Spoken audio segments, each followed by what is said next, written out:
अस्सलामुअलैकुम रहमतुल्लाहि व बरकातुहू। आज की वीडियो में मैं आपके साथ शेयर करूंगा, मेरे पास ये इंटेक की पावर सप्लाई है KD330 ATX-B। ये 330 वाट की पावर सप्लाई है और इसमें 200 से लेकर 240 वोल्ट इनपुट है।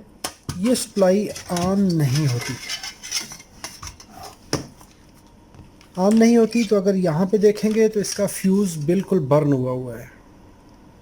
अभी देखने को तो ये फ्यूज़ बर्न है, इसके अंदर अभी कितने फॉल्ट होते हैं, कौन कौन सी चीज़ें होती हैं, उन सब को हम इन डिटेल डिस्कस करेंगे और देखेंगे कि उनका इम्पेक्ट पावर सप्लाई पे कहाँ कहाँ आता है और किस किस तरह से हमारे वो फॉल्ट होते हैं। उनको इन डिटेल आज डिस्कस करने की कोशिश करेंगे और इसमें देखेंगे कि कौन कौन से पैरामीटर आप चेक करेंगे और कैसे चेक करेंगे, इसके बेसिक सेक्शन क्या हैं। यानी अगर हम कहते हैं कि इनपुट सेफ्टी सर्किट है, रेक्टिफायर है, उसके बाद स्टैंड बाई सेक्शन है, इसके बाद हमारा PWM सेक्शन है और उसके बाद हमारा ये सिग्नल ट्रांसफार्मर और यहाँ पे switcher, main power switcher circuit है, रेक्टिफायर सर्किट है, आउटपुट है और यहाँ पे सुपरवाइज़र है, आउटपुट सुपरवाइज़र है। ये सारी की सारी चीज़ें इनको हम आज इन डिटेल डिस्कस करेंगे और देखेंगे कि ये कैसे फंक्शन करती है, इसका फंक्शन भी हम देखेंगे और इसको ट्रबल शूट कैसे करेंगे, कौन सा फॉल्ट आएगा तो क्या चेक किया जाएगा। अभी जब इस पावर सप्लाई को हम देखते हैं तो इस पावर सप्लाई में जैसे मैंने कहा था कुछ ब्लॉक हैं। एक इसमें इनपुट फ़िल्टर है, एक इनपुट फ़िल्टर आ गया, ये क्या करेगा, इसको फ़िल्ट्रेशन करेगा। इसमें किसी जगह पे यहाँ पे वोल्टेज प्रोटेक्टर होगा, करंट लिमिटर होगा और हाई फ्रिक्वेंसी स्पाइक्स के लिए बाजू का कोई चीज़ लगी होगी। इसके बाद ब्रिज रेक्टिफायर आएगा, यहाँ से AC फ़िल्टर होके लिमिट होके यहाँ पे आ जाएगी, ब्रिज रेक्टिफायर रेक्टिफाई करेगा और यहाँ पे DC बैंक आ जाएगा, हमारा कैपेसिटर आ जाएगा। इसको DC रेल भी कहा जाता है, DC बस भी कहा जाता है। ये सप्लाई हमारी सबसे पहले स्टैंड बाई सेक्शन में आएगी। यहाँ पर हमारा स्टैंड बाई सेक्शन है। ये स्टैंड बाई सेक्शन मुख्तलिफ तरह का हो सकता है, इसमें कोई भी IC लगी होगी। अगर इसमें इस तरह ये IC लगाकर ट्रांसफार्मर लगा दिया, यहाँ से आउटपुट मिल गई।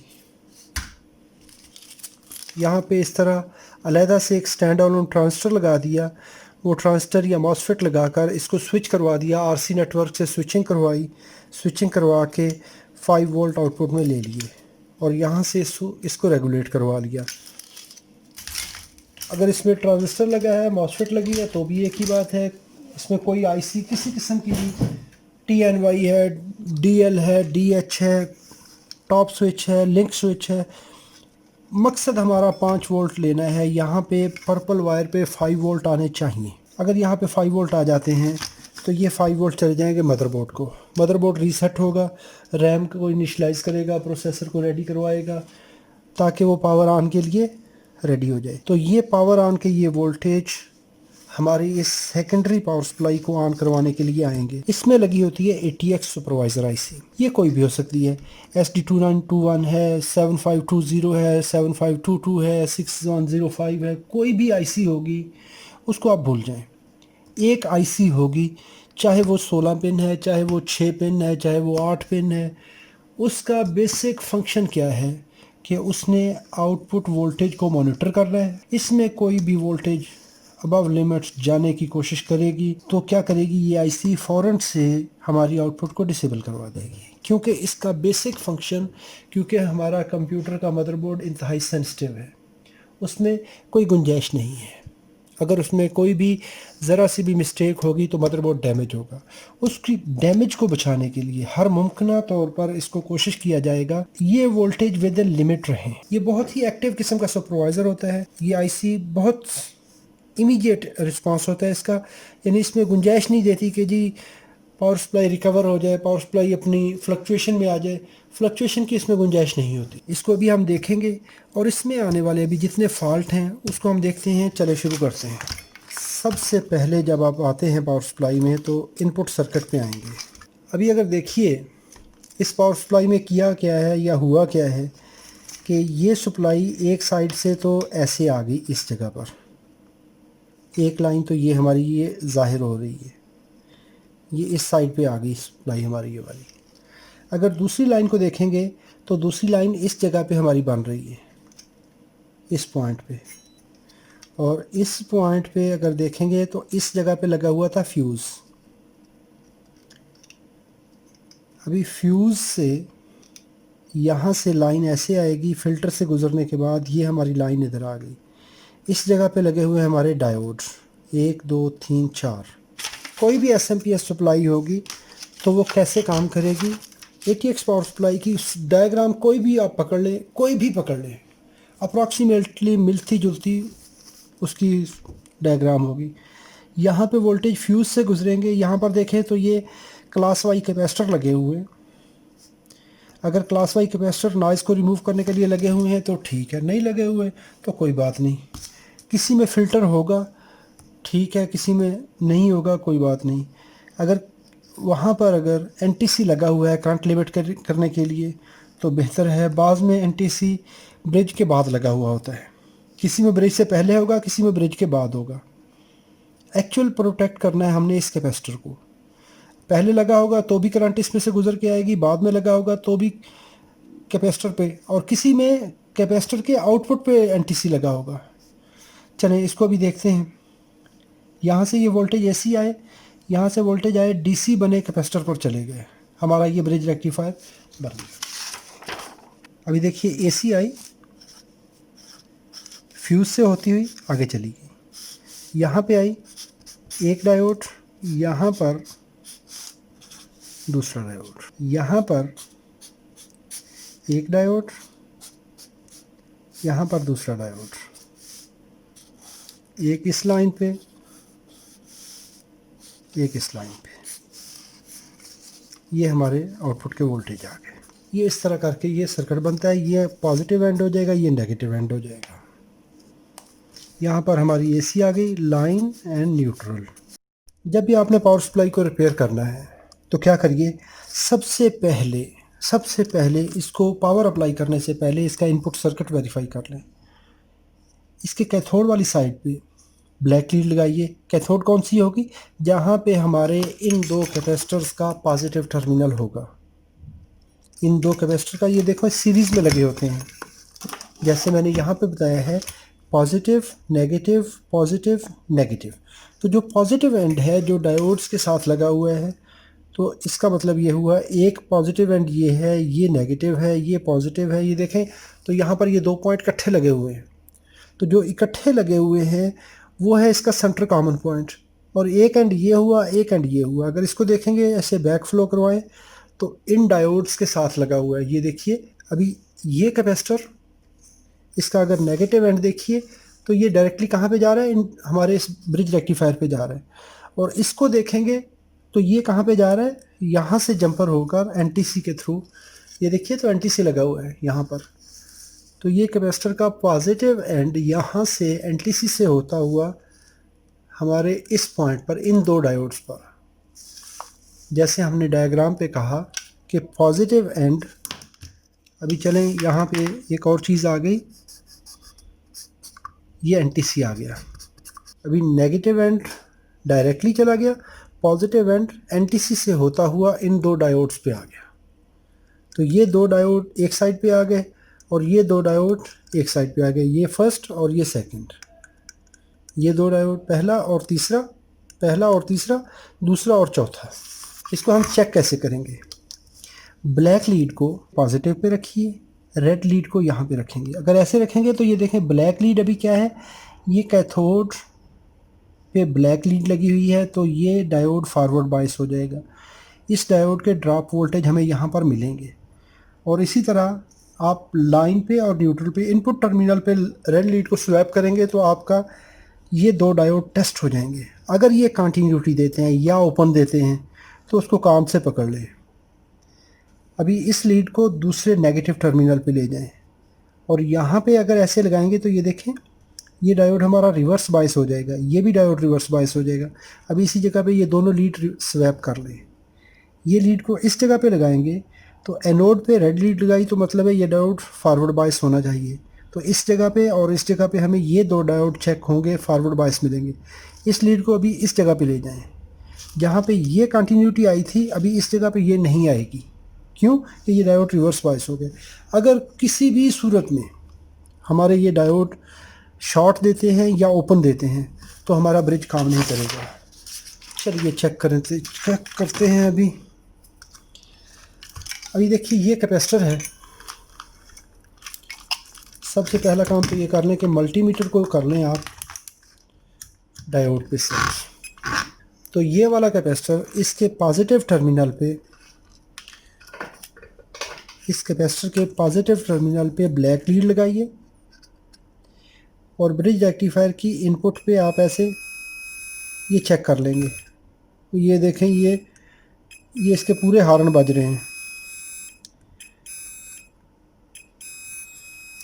अब ये देखिए तो इनपुट पे ये ब्रिज रेक्टिफायर शॉर्ट है। इसको भी इस एंड पे लगाएंगे तो हमारी ये सारी या थ्योरी गलत है तो या ट्रांसफर या हमारा सर्किट गलत है। अभी देखिए इस जगह पे मैंने ये नेगेटिव लीड लगाई तो इस जगह पे और कोई रास्ता बनता नहीं है कि वो कंटिन्यूटी दे। इस जगह से और कोई पाथ नहीं है कि वो सर्किट कंटिन्यूटी दे। तो जो कैपेसिटर का पॉजिटिव टर्मिनल है यहाँ से एनटीसी, अब ये देखिए ये एनटीसी आ गई, एनटीसी का दूसरा एंड ये आ गया। ये तो बात बन गई एनटीसी वाली। एनटीसी से यहाँ से ब्रिज का एक, दूसरा, तीसरा और चौथा। इसका मतलब है कि हमारे ये डायोड शॉर्ट है। इन डायोड्स को आप ऐसे भी चेक कर सकते हैं। ये देखिए तो हमारे ये डायोड शॉर्ट है।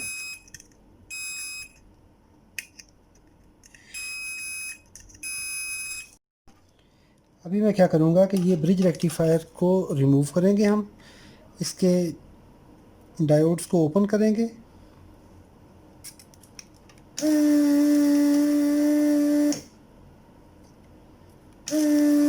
इस तरीके से आप कोई भी पावर सप्लाई को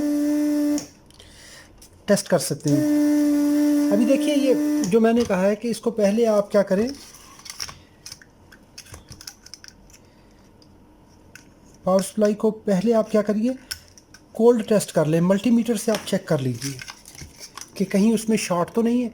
अगर इसमें हम बेशक फ्यूज़ लगा देते, फ्यूज़ लगाने से भी हमारा फ्यूज़ ही जलना था, फ्यूज़ ही उड़ना था, फ्यूज़ ब्लो करना था, लेकिन पावर सप्लाई नहीं ऑन होनी थी।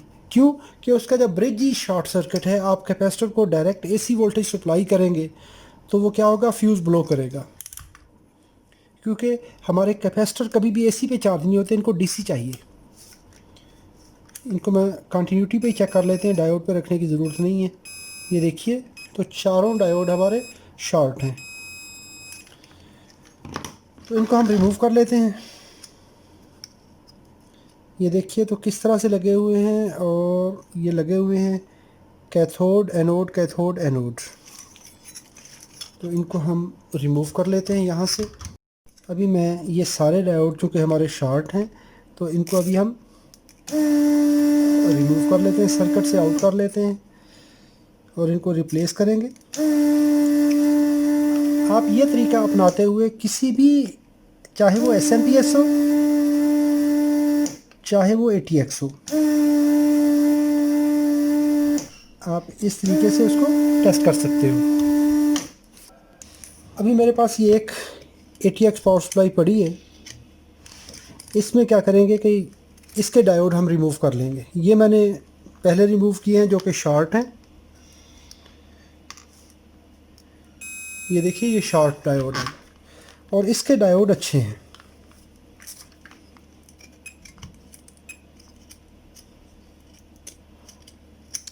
इनको हम क्या करेंगे, ये देखिए ये डायोड हमारे ठीक हैं। ये डायोड हम रिमूव करके इस पावर सप्लाई में लगा लेंगे, क्योंकि इसके ये 4 शॉर्ट हैं। तो जब भी डायोड आपके कंपोनेंट शॉर्ट हो, कोई चीज़ हो, तो उसकी ये हमेशा सबसे पहले उसकी टांगें तोड़ें, ताकि वो दोबारा जो है वो आपको परेशानी में ना डाले, या उसको डस्टबिन में फेंकें। और बाज़ औक़ात कभी भी ख़राब कंपोनेंट को दराज में न रखें, अपने पास संभाल के। अभी देखिए तो इसका एक एक एंड हमने काट दिया, अभी इसको हम इस्तेमाल नहीं कर सकेंगे। इसको ये हम जाता करते हैं। ये डायोड हम रिमूव करके इसमें लगा लेते हैं।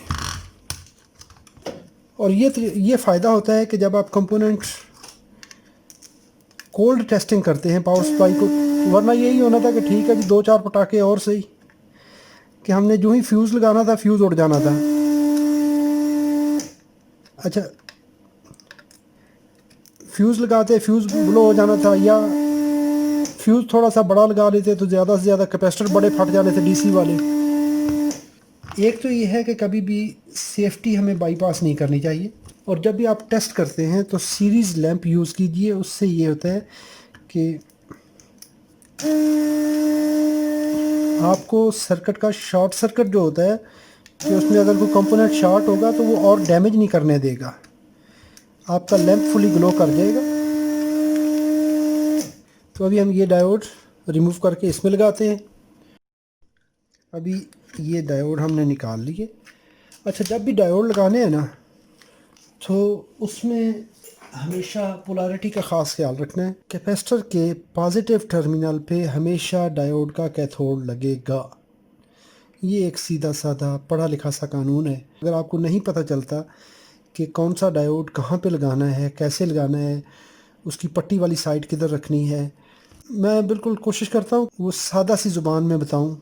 एक तो बोर्ड के ऊपर पट्टी बनी हुई होती है, डायोड के ऊपर निशान बना हुआ होता है, इसको तो आप फॉलो कर सकते हैं। और बाज़ औक़ात ये भी होता है कि ये डायोड के ये सिंबल बाज़ औक़ात कुछ बोर्ड्स के अंदर ये रिवर्स बने हुए होते हैं, कंपोनेंट दूसरी डायरेक्शन में, तो बोर्ड की ये प्रिंटिंग में एरर होता है। अगर किसी बोर्ड में इस तरह का मसला आए तो जो ही अगर आप इसको फॉलो करेंगे तो भी आप में प्रॉब्लम आएगा। तो इसको फिटिंग करते वक्त आपने जो पॉजिटिव टर्मिनल है उसको देख लेना है। जैसे हमने निकाला था वो भी नोट कर लिया था। अभी देखें तो ये पॉजिटिव टर्मिनल है, ये इस जगह पे आ रहा है, इस पॉइंट पे और इस पॉइंट पे हमारा ये पट्टी वाली साइड लगेगी पहले और तीसरे पे, इस पे और इस पे एनोड साइड लगेगी। और इनकी अभी सोल्डरिंग कर देंगे। मल्टीमीटर को रखा डायोड मोड पे, मल्टीमीटर डायोड मोड पे, ब्लैक लीड को कैपेसिटर के पॉजिटिव टर्मिनल पे लगाइए और इसको ले जाएं आप इनपुट टर्मिनल पे। एक डायोड के ड्रॉप वोल्टेज, पहले यहाँ पे हमें शॉर्ट मिल रहा था, यहाँ पर शॉर्ट सर्किट था, और दूसरे इनपुट टर्मिनल पर 0.5 वोल्ट। ये है हमारी गुड कंडीशन। अगर इस तरह से आपको कंटिन्यूटी मिलती है तो ये ठीक है, ब्रिज रेक्टिफायर का एक पोर्शन ठीक है। इस लीड को मूव करा दीजिए नेगेटिव टर्मिनल पर, दूसरे कैपेसिटर के नेगेटिव टर्मिनल पर यहाँ पर ओपन मिलना चाहिए, ये ओपन मिल रहा है। इन लीड्स को स्वैप कर दीजिए। ब्लैक लीड को भी लगा दीजिए नेगेटिव टर्मिनल पर। अभी यहाँ पर हमें ये कंडीशन मिल गई। अभी इस लीड को पॉजिटिव टर्मिनल पे ले जाइए, तो यहाँ पर आपको ओपन मिलना चाहिए। अभी इसको करते हैं पावर अप्लाई।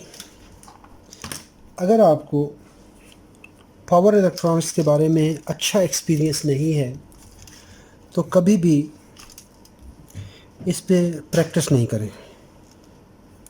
अभी देखिए हमने फ्यूज़ अभी रिमूव किया हुआ है, तो हम इसको सीरीज़ लैंप के थ्रू सप्लाई देंगे, बाद में हम यहाँ पे फ्यूज़ कनेक्ट कर लेंगे।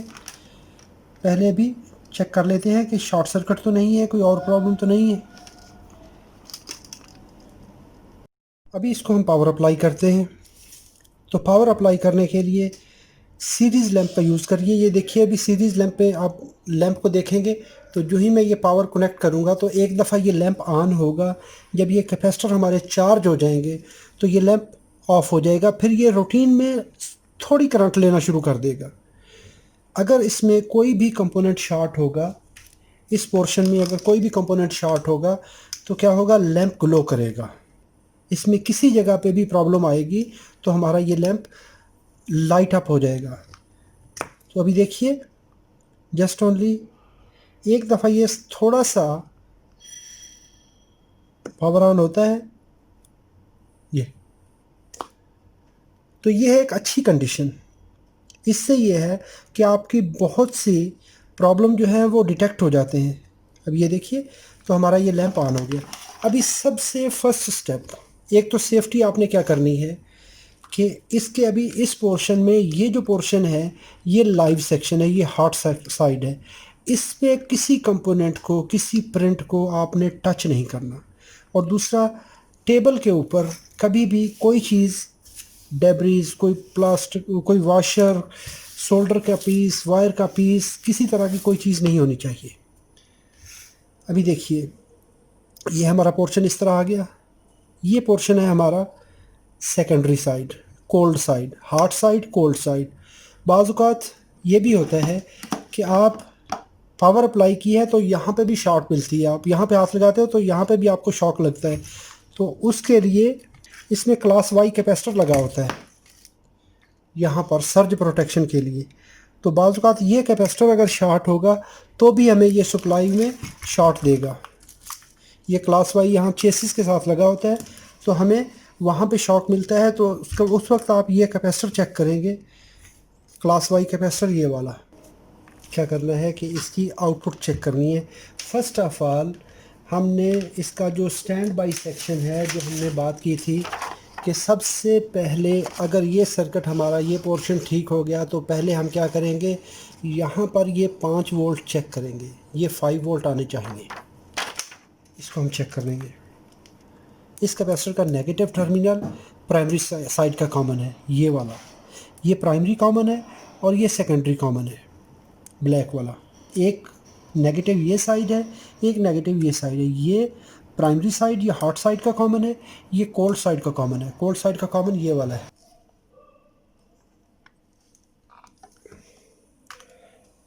अभी इसके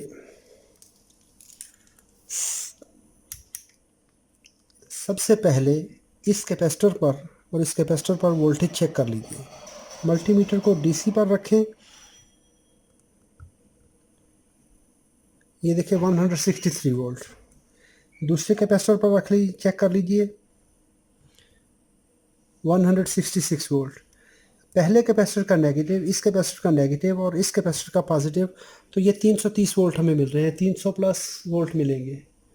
ये हमने यहाँ पर चेक कर लिए, ये इस तरह मिलने चाहिए। अभी क्या करें, सेकेंडरी साइड पे किसी भी ब्लैक वायर को, अभी ये वाला हमारा ग्राउंड जो है ये प्राइमरी ग्राउंड है। अभी हमने सेकेंडरी साइड को चेक करना है। सबसे पहला स्टेप हमारा क्या है कि ब्लैक वायर को कॉमन कर दीजिए। यहाँ से ब्लैक वायर को कॉमन करेंगे और उसके बाद आप क्या करेंगे, फर्स्ट स्टेप, अगर आप मेन कनेक्टर के ऊपर आते हैं तो यहाँ पर ये पर्पल कलर की वायर है, ये नंबर 4 पे यहाँ पर आ रही है, किसी में किसी और नंबर पे होगी, तो 1 2 3 एंड 4, ये 4 नंबर पे 5.1 वोल्ट आ रहा है। ये 5 वोल्ट आने चाहिए।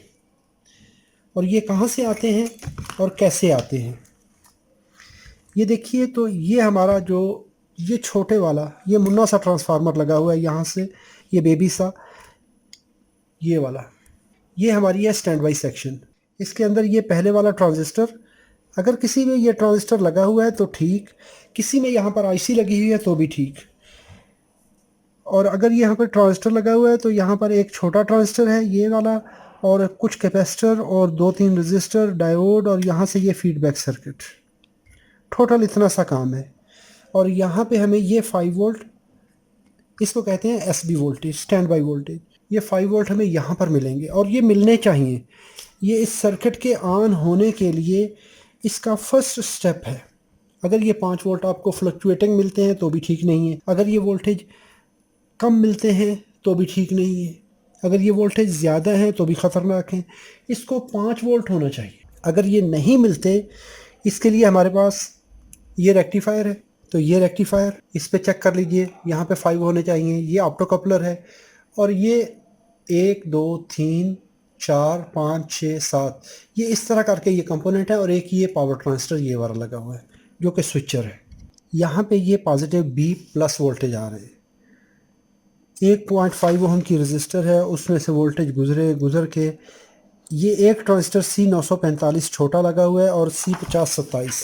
अभी इस सर्किट में यहाँ पर RC3866 लगा हुआ है, इस डायग्राम में 5027 लगा हुआ है। जो भी होगा बड़ी आसान सी स्विचिंग है। यहाँ से वोल्टेज आएंगे, पॉजिटिव वोल्टेज इस ट्रांसफार्मर पे आए, ट्रांसफार्मर में देख ले, यहाँ से ये कलेक्टर है और ये एमीटर है, यहाँ से ये स्विच करेगा। क्यों? कि सबसे पहले इनिशली इसको ये वोल्टेज इस रजिस्टर के थ्रू ये स्टार्टअप पल्स देगा। जो ही ये पल्स देगा, यहाँ से वोल्टेज चलेंगे, करंट चलेगी इसमें से, करंट चलेगी। करंट जैसे ही चलेगी इसमें मैग्नेटिक फील्ड बनेगा और साथ ही जैसे ये करंट फ्लो होगी तो इस पे वोल्टेज ड्रॉप आएगा। जो ही वोल्टेज ड्रॉप आएगा, पल्स एक दफ़ा चली और साथ ही ये क्या कर देगा, इस C945 के बेस को पॉजिटिव कर देगा। जैसे ही ये पॉजिटिव कर देगा, ये क्या करेगा, यहाँ से ग्राउंड चलाएगा, इसके बेस को डाउन करके इसको ऑफ करवा देगा। अभी जैसे ही ये ऑफ हुआ, ये वोल्टेज कट हो गए। जैसे ही ये कट हो गए, ये ट्रांजिस्टर ऑफ हो गया, ये भी ऑफ, ये भी ऑफ। अभी जब ये ऑफ हो गया, ये भी ऑफ हो गया, यहाँ से वोल्टेज फिर बढ़ेंगे, ये पॉजिटिव वोल्टेज फिर से इसको अप्लाई हो, क्योंकि 220K की रजिस्टर है। फिर ये बेस पॉजिटिव होगा। जैसे ही ये पॉजिटिव होगा, फिर से करंट चलेगी। जैसे ही करंट चलेगी, इसमें वोल्टेज ड्रॉप आएगा, ये फ़ौरन फिर से ये ट्रांजिस्टर ऑन होगा। ऑन होने के बाद इसके बेस को फिर से डाउन कर देगा। जब ये डाउन करेगा, ये ट्रांजिस्टर फिर से ऑफ हो जाएगा। जब ये ऑफ होगा, करंट रुकेगी। ये इनका एक दफ़ा ये ऑन हुआ, जैसे ही ऑन होगा ये उसको ऑफ़ करवा देगा। जैसे ही ऑफ़ करवाएगा तो इसका बेस, यानी ये एक दूसरे के साथ मिल के इनका खेल चल रहा है।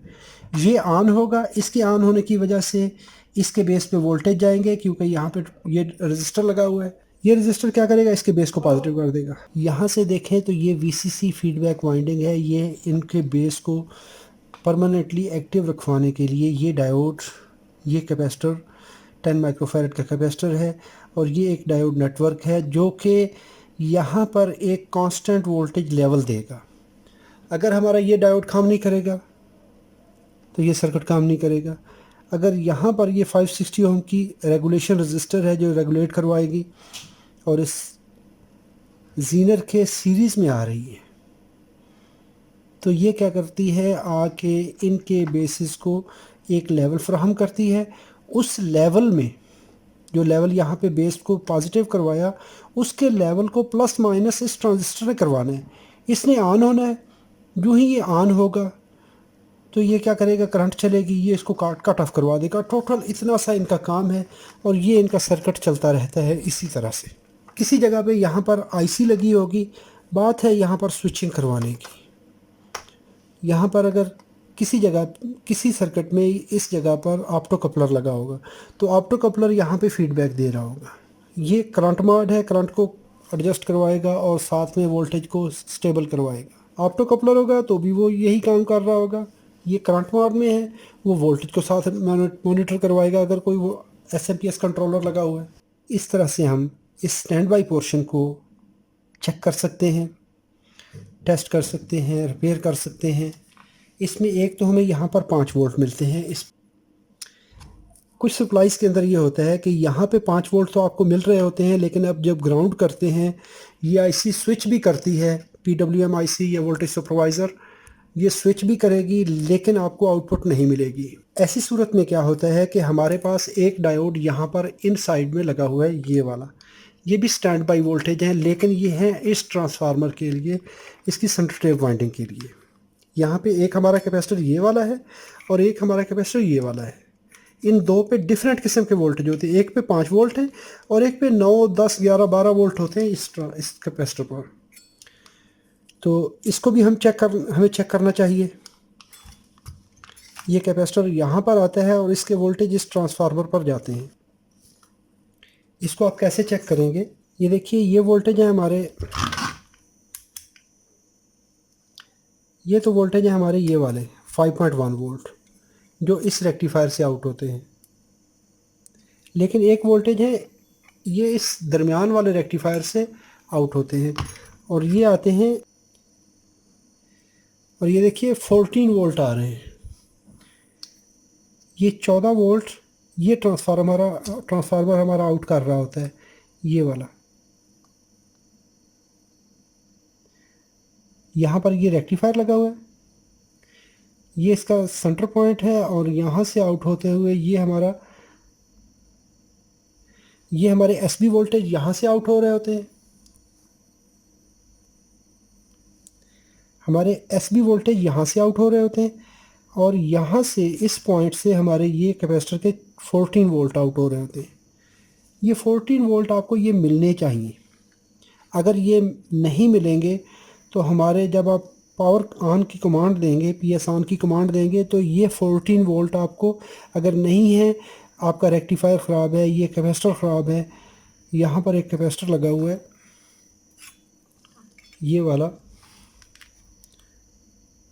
ये कैपेसिटर, अगर ये वोल्टेज आपको,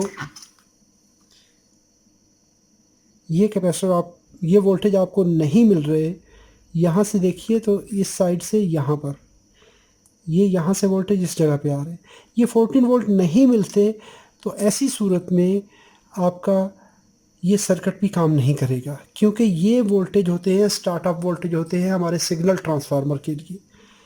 पहले ये वोल्टेज इसको स्विच करवाएंगे, इसके बाद रेगुलेशन के लिए ये नॉर्मली ये स्टार्टअप वोल्टेज हैं, और रूटीन में फिर ये 12 वोल्ट जो यहाँ से बनेंगे, ये 12 वोल्ट इस ट्रांसफार्मर को चले जाएंगे।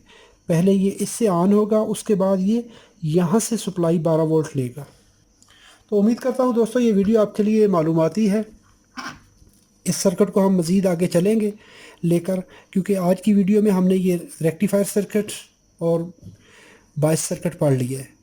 तो इससे आगे हम ये सुपरवाइज़र सर्किट, इसमें काफ़ी लंबा हमारा सिलसिला चलेगा। इसको स्टडी करने के लिए उसको हम देखेंगे। नेक्स्ट वीडियो में हम कोशिश करेंगे कि इसको इन डिटेल डिस्कस करेंगे। तो अगर आपने मेरे चैनल को सब्सक्राइब नहीं किया, अगर जी चाहे और वीडियो मेरी देखना चाहते हैं तो सब्सक्राइब करिएगा, वरना वीडियो देखने पे बहुत बहुत शुक्रिया। और अगर फ्यूचर में मेरी वीडियो देखनी हो तो बेल आइकॉन बटन प्रेस कर लीजिएगा। अपना बहुत सारा ख्याल रखिएगा, अपनी दुआओं में याद रखिएगा। अल्लाह रब्बुल इज़्ज़त सबको अपनी हिफाजत में रखे। अस्सलामु अलैकुम व रहमतुल्लाहि व बरकातहू।